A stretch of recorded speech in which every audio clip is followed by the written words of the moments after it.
Hello, hello, hello, everyone. Welcome to Touching You Talk Show. I am Elder Sheila, and I have a very special guest in the person of Pastor Croomes. How are you today, sir?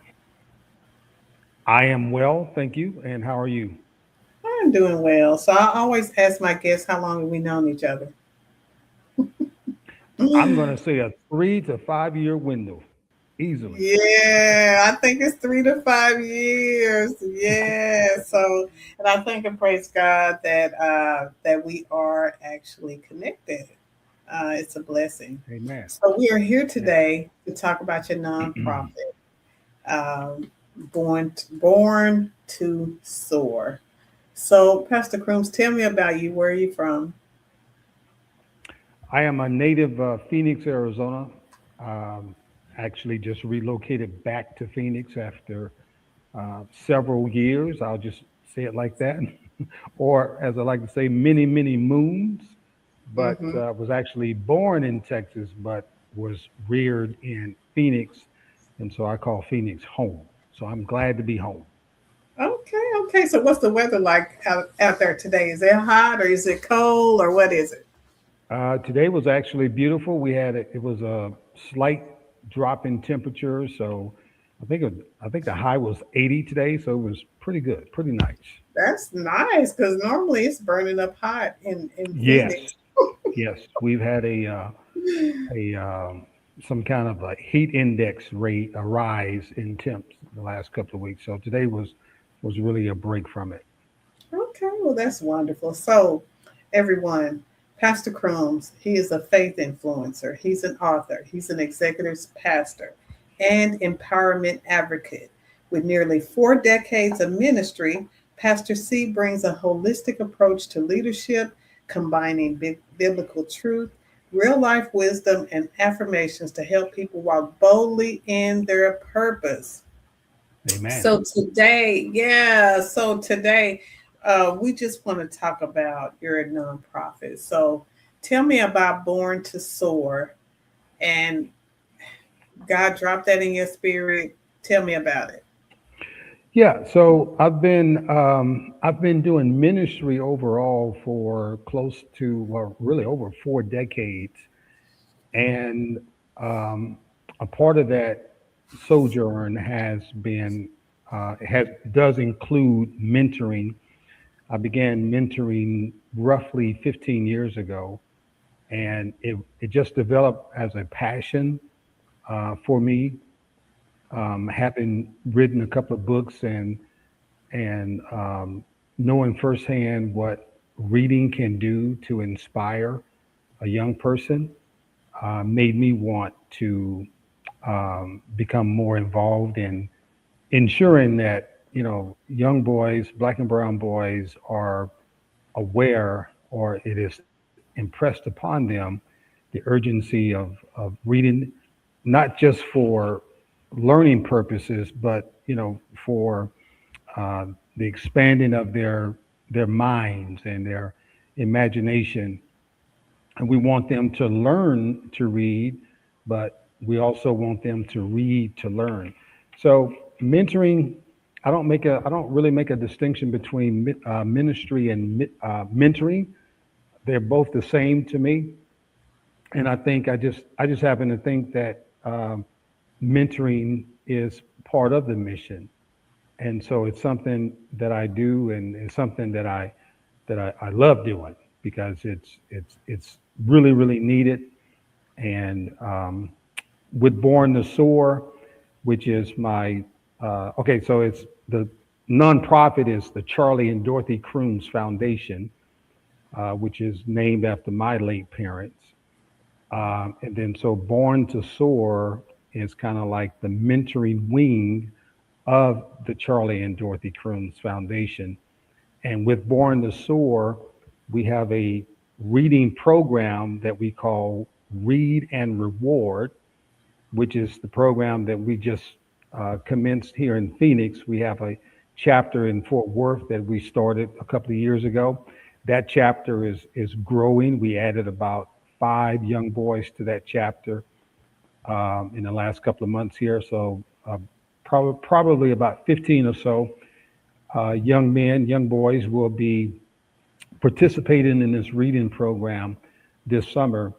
And here in Phoenix, we're trying to get it off the ground. We have roughly about five so far who will be participating in this reading program here in Phoenix. So it's just a way for us to try to impact um, the reading proficiency scores in both locales. So that's kind of like a snippet of what we're doing. So, why do you think young boys are not reading?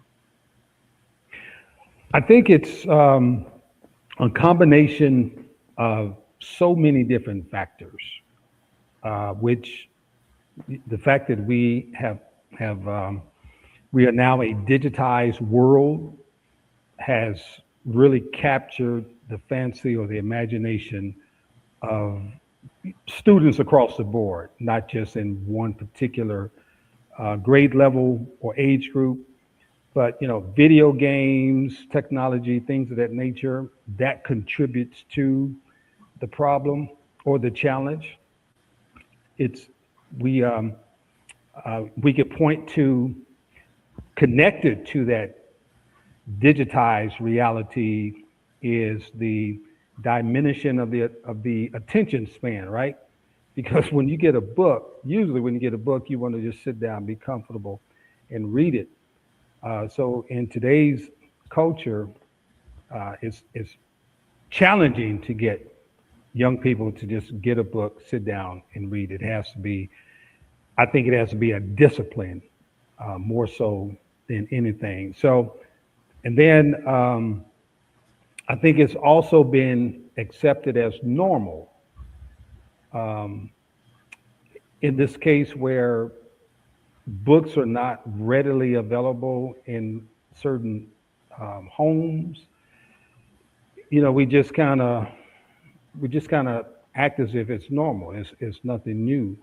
But I think the biggest um, reason that I point to, and again, I've been doing it for close to 15 years, is that there is a what I call a lack of reading consciousness in our community in terms of homes and things of that nature, where reading appears to be divorced from the entire developmental process. And so, what this leads to, in my opinion, I'm not an expert, I'm just an observer, and I'm someone who's quite concerned. And having observed this trend for so long now in both school settings and in mentoring settings, is that this lack of reading consciousness results in an academic, civic, and even an intellectual void. Because we know that reading develops higher thinking. And so if our boys, specifically our black boys, specifically third to fourth grade boys, which is the age group and grade level that we're targeting, if they're growing up in this void, this this academic, this lack of reading consciousness is going to lead to an academic, a civil, civic, and an intellectual void. And that's what we're trying to head off, or that's what we're trying to call attention to, is that reading consciousness, reading must become part of our consciousness um, with our young men, because it's not just an academic issue, it's a life issue.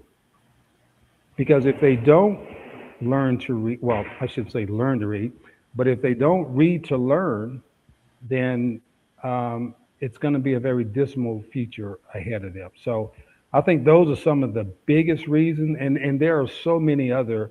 I mean, for years now, Black activists have pointed to standardized testing inadequacies. Huge problem, huge issue, huge challenge that has to be tackled by the education grouping.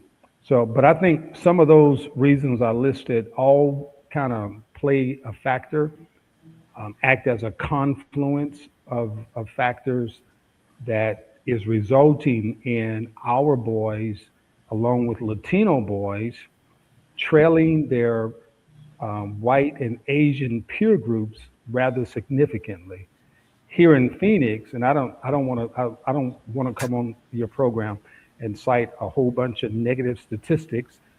In fact, I'll just cite one significant statistic in regard to our black and brown boys here in the Phoenix area. But this trend is pretty much nationwide. But here in Arizona, according to the national, or what we call the nation's report card, the NAEP, um, black and Latino boys are 28 to 31 points behind their white and Asian peer groups. And this is fourth grade, just in fourth grade. And this trend, Elder Sheila, is not a recent phenomenon. This has been at least for the last 3 to 4 decades. So this is something that's really it's constant, and it's unacceptable to me. And this is what motivates me because, frankly, I don't like to see this. Understood. Understood. So, who needs to be paying attention to this crisis right now? Very good question.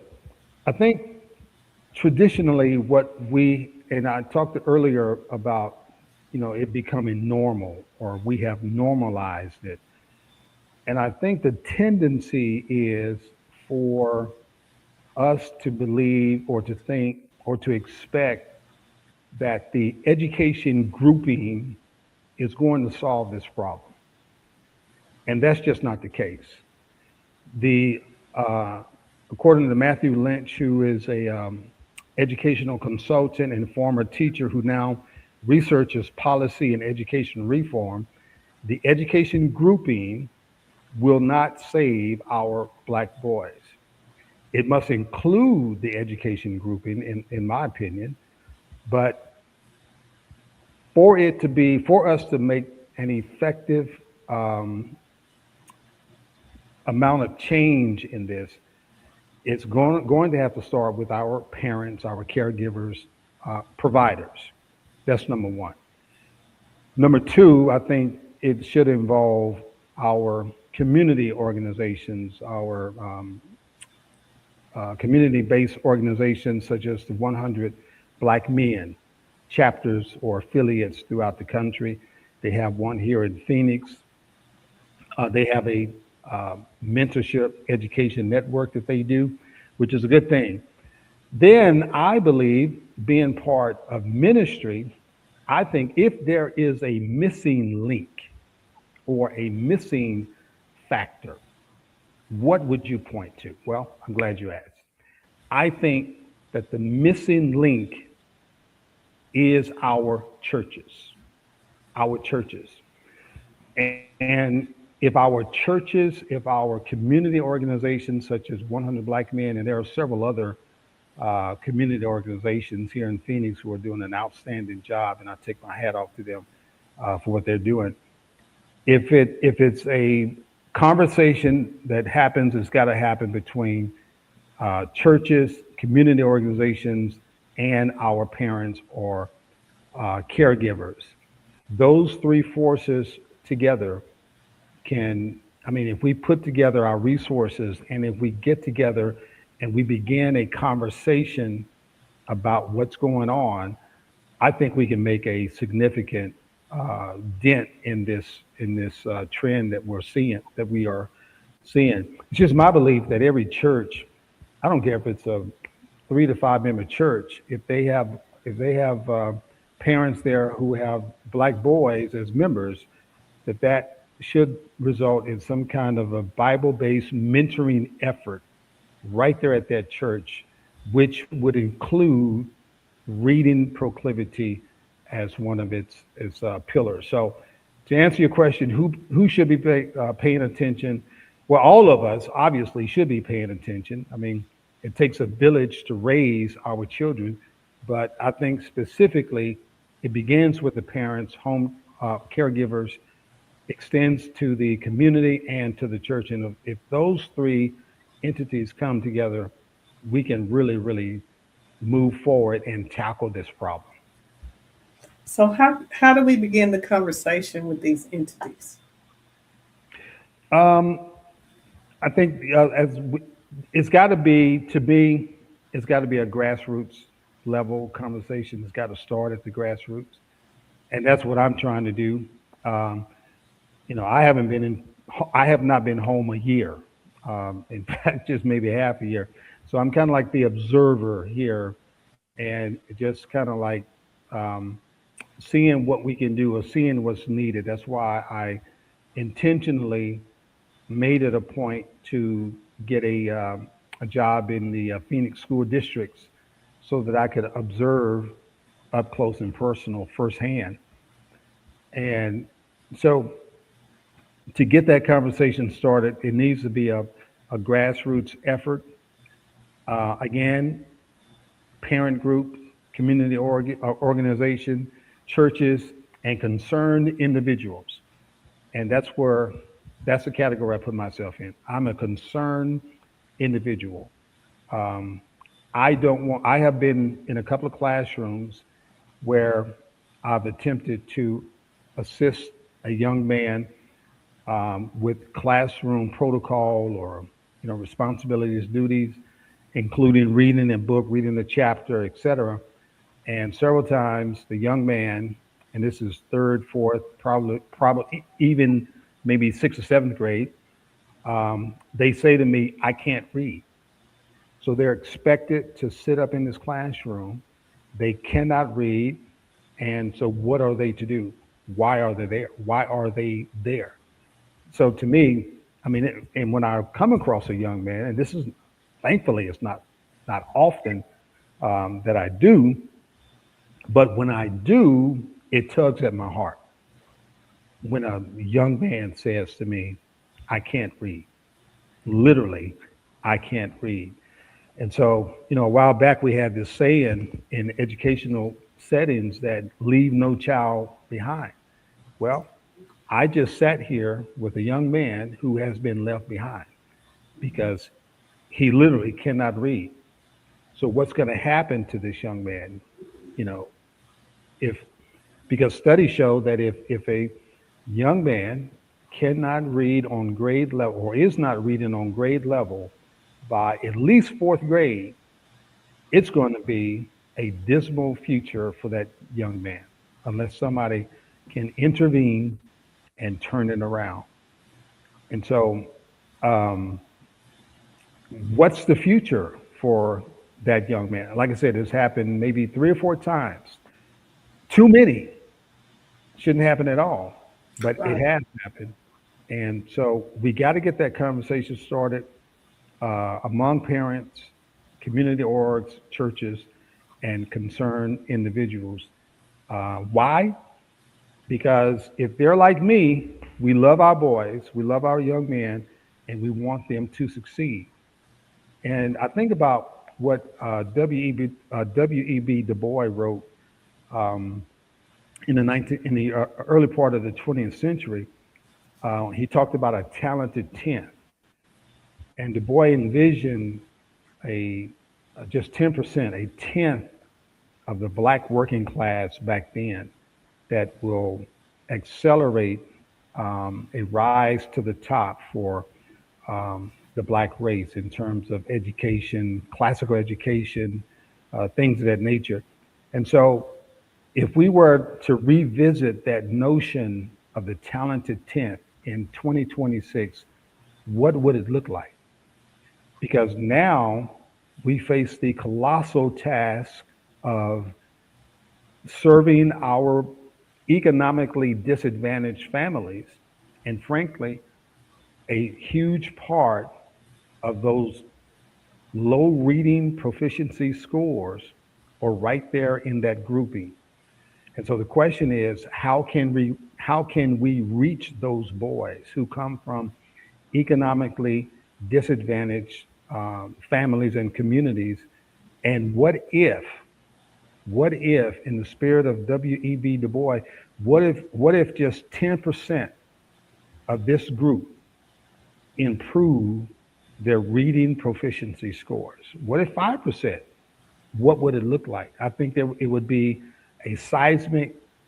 change, but we got to reach them some way somehow. And I think that's the first step is that grassroots conversation between the entities that I mentioned earlier. So tell me about this thing where you're paying black boys, black and brown boys to read. I'm going to share my screen. Tell me about that. Read and reward, yes, that is that's one component of our Born to Soar program. The other components are mentoring civic activism and oracy, which basically we want them to speak well. But the Read and Reward program is a free summer reading program in which we are challenging third to fourth grade boys. That is, boys who are entering the third to fourth grade this coming school year, 2026. They're going to read a book that we have pre selected. It's called Future Hero Race to Fire Mountain. They will read that, and it's not a long read. It's probably I think it's 160 pages or so. But the challenge for them is to read that book, submit a one-page handwritten essay on their reading experience um, to Pastor W. Eric Croomes Ministries. And guess what? They get paid. They'll get rewards for doing that. And those rewards include gift cards to retail or food outlets, uh, Chick-fil-A, GameStop, Walmart, etc. Coupons for pizza, and they're also going to get a certificate of completion because we want them to, hang their hat on it and know that they did a great job. And even with my Fort Worth chapter last summer, the first our initial run for this program, we actually gave these boys cash. They had no idea that they were going to open up their envelope and not only see a Chick-fil-A gift card or a Walmart gift card or pizza gift card or whatever, but they got a crisp, I think it was a $10 bill. And boy, if you could have seen, if you go to my website, I'm sorry, if you go to my Facebook page, Born to Soar, I posted some photos on there of them. The moment that they saw that they actually got paid in cash, from just reading a book and submitting, each one of them submitted a handwritten essay on their reading experience. They were thrilled, and just to see the joy on their face and to give them a high five for a job well done was just really exhilarating to me. So they're gonna read that book this summer between um, June 15th and July 26th. I'm sorry, July 27th. June 15th is my birthday, by the way. Uh, June, June 15th through July 27th, they're going to read that book. That's the reading period. We're giving them about 6 weeks to read that book, and then they must submit a handwritten essay. Nothing on the, no, what is it, chat GPT or whatever you call it, no AI. It's got to Mhm. be pencil and paper. We don't, it. I know a lot of third to fourth graders, they may struggle with writing, but it's okay. We're not necessarily judging them on capitalization and grammar. We want them to follow conventional grammatical structure, of course, because that's what they're being trained to do. So, we're not going to expect anything less there. But we want them to write it out. It has to be at one page at least. So I would say at least 5 paragraphs of complete sentences and turn it in. And like I said, they're going to get rewarded for their effort. And so the reason why I'm doing it, or what really, really motivates me, I came across a study by Regis College and found out that up to 80% of children in low income communities lose or digress in reading skills over summer breaks. We tend to let our kids, okay, they've been working hard all year long, and that's fine. We want to give them a break. But I just feel, like when I was a kid, if when school was out, it was summertime, my dad would say to me, "Hey, if you want to get a job cutting lawns or something like that and make some money, there's no greater feeling in a kid being rewarded for their hard work." And that's the approach that we're trying to take here. We reward them, if they clean their rooms, if they do the chores around the house, they likely um, get something for it. So same concept here. We want you to read a book, and we're going to pay you, reward you for your hard work, your hard efforts. That's the Read and Reward program. Again, third to fourth grade, black and brown boys, read a book that we pre-select, and this information is on my website at pastorwrcroomes.com. Um, Submit that essay by July 27th, and they will get a reward for it. That is truly, truly amazing. So I have another question. What would you say to someone watching right now who feels called to help but doesn't know where to start? Oh, yeah. If somebody wants to help, we welcome anyone um, who wants to help. And certainly reach out to me. My email is info at pastorwrcrooms.com. Um, you can go to my Facebook page. Read it. We have a page set aside for Read and Reward, for Born to Soar. Um, yeah, just reach out because this is as I said earlier, it's going to take a village to tackle this problem. Um, I don't think my ideas are anything that have not been tried before. Again, what I'm trying to do is get the conversation started so that we can no longer normalize this because a lot of people talk about the so-called school to prison pipeline. Okay, whatever that is, we need to do what we can do to keep our boys on a steady track toward success. Because we do know that, as I said earlier, if they're not reading on their grade level by fourth grade, and if that problem persists throughout middle school and up to high school, we have a high dropout rate for sure. And so if we don't impact this problem now, and they're moving up in grade level, how are they going to be able to prepare themselves for college or for life after high school if they have this huge deficiency of not being able to read intelligently, to complete applications, to learn new skills, new trades, etc., or just to go to college. So this is something that we have to tackle now. But yeah, anybody who wants to help out, feel free to get in touch with me for sure. So, Pastor C, I want to thank you for your heart. Thank you for your service and your commitment to changing lives.